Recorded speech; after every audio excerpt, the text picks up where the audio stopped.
आपने माशरे की किस किस बुराई को आप जिक्र करोगे?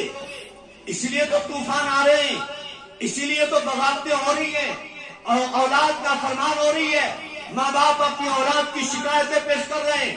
और अल्लाह जल्ल शानहू फरमाते हैं, जब तुमने मेरे नबी के दामन को छोड़ दिया, तुम्हारे घर को मैंने जहन्नम बना दिया, तुम्हारी औलाद को तुम्हारा नाफरमान खड़ा कर दिया। तुम अब रोते जाओ, इमाम साहब दुआ कर लें, मौलवी साहब दुआ कर लें, पीर साहब दुआ कर लें, पीर साहब तावीज दे दें। अब न पतीब तावीज के जरिए उनको ठीक कर सकता है, न मौलवी दुआओं के जरिए उसको ठीक कर सकता है, इसलिए कि आपने सबसे पहले अपनी औलाद के हुकूक को पामाल किया है। वजह क्या है? क्या मुसलमान नबी को तो जानते हैं, पहचानते हैं, मानते नहीं है जिस तरह मानना चाहिए था, दिलोजात से मानना। मुसलमान उसको मानते वक्त बस ऐसे सर खुजलाने लग जाता है, नहीं ये तो नहीं हो सकता है, कूफी नाराज हो जाएगी, कालू नाराज हो जाएगा, फला नाराज हो जाएगा, हाँ अल्लाह को नाराज कर दो, रसूलुल्लाह को नाराज कर दो और अपने रिश्तेदारों को राजी करते जाओ। साहबा ने सब कुछ नाराज कर दिया, अल्लाह को राजी किया, अल्लाह के रसूल को राजी किया, आसमान और जमीन की मखलूक को उनके कदमों में अल्लाह ने खादम बना के खड़ा कर दिया।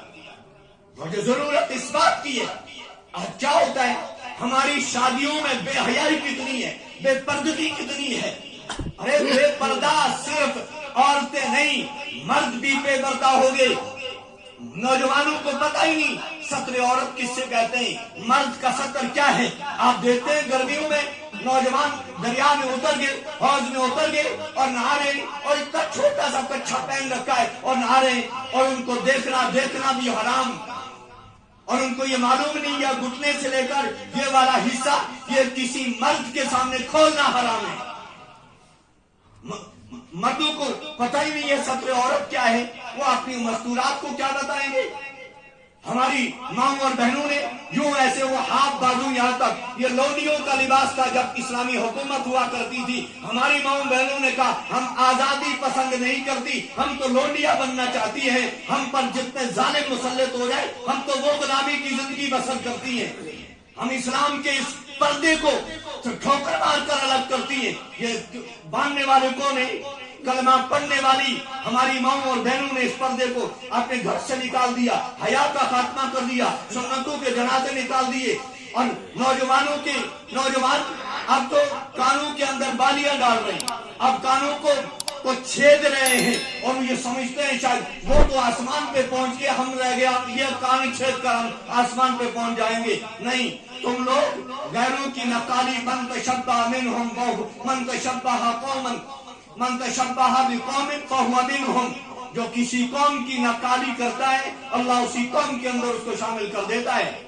यहाँ आकर मीर सैयद अली हमदानी रहमहुल्लाह और दीगर बुजुर्गान दीन ने आकर ये तमाम बालियां निकाली थी, ये कड़े निकाल दिए थे, ये तमाम चीजें वो हमारे गलों में से, हमारे गिरबानों से निकाल कर उन्होंने हमें मोहम्मद रसूलुल्लाह सल्लल्लाहु अलैहि वसल्लम के दीन के ऊपर खड़ा किया था।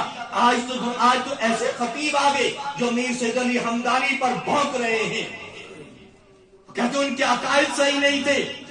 अरे डॉक्टर तू आओ सबका पाखाना ले, तू जाकर लेबोरेटरी में टेस्ट कर, तेरा काम ये था, तेरा काम सैयद अली हमदानी के अकायद को परखना नहीं था। वो हमारे कायद थे, वो हमारे रहनुमा थे, वो हमारे रहबर थे, वो अल्लाह के वली थे, वो अल्लाह के प्यारे बंदों में से बंदे थे जिसकी मेहनत से पूरी वादी कश्मीर को ईमान मिला, नूर ईमान मिला, इस्लाम मिला, दीन मिला, नमाज मिली, रोजा मिला, पैगंबर का ताल्लुक मिला। ये अल्लाह के वली हैं। जरा आप किसी एक को मुसलमान बना के दिखा दे, मैं तुझे माँ का लाल मानता हूँ, और अल्लाह पर भौंकने वाले दुनिया में आगे किस बुराई का तस्करा करें। हमारे माशरे में कैसे कैसे मुल्हिद और ज़ंदीक पैदा होने लगे, जिन्होंने अहलुल्लाह को माफ नहीं किया, जिन्होंने पैगंबर को माफ नहीं किया, जिन्होंने कुरान पर हाथ साफ करने की कोशिश की।